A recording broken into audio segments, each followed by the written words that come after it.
Hello, fellow humans. Chris here again.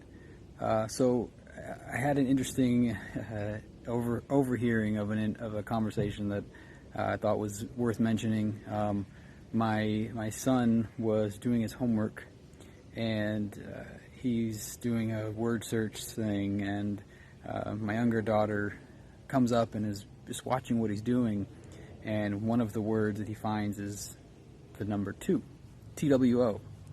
And he explains to her that, this is the number 2, but it's actually pronounced toi, TWO, pronounced toi, because that's how he reads it. And it makes sense for his scope of knowledge that would be how he would pronounce it, because the singular O is pronounced ah, the double O is pronounced oo. So 2 as he knows it, TOO is 2, TWO would be toi.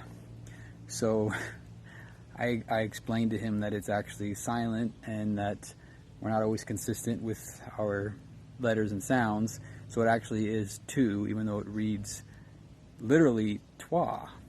And I thought that was just a good reminder for us grown-up types that we can think we understand a concept.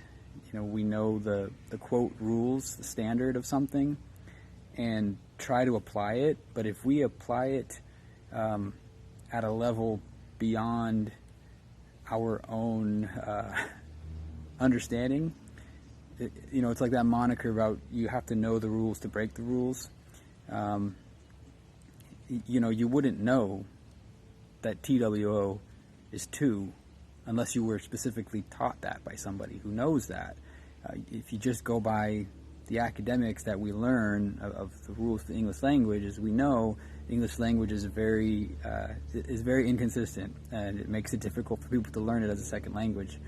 But I just thought it was a good reminder, as grown-ups, to just kind of humble ourselves. I think it's why doctors really get irritated when we Google our symptoms and then come in, because it's like, Google it, you just see the worst case scenario, and you're like, oh, I'm dying, obviously. And I think we can apply that to a lot of things today.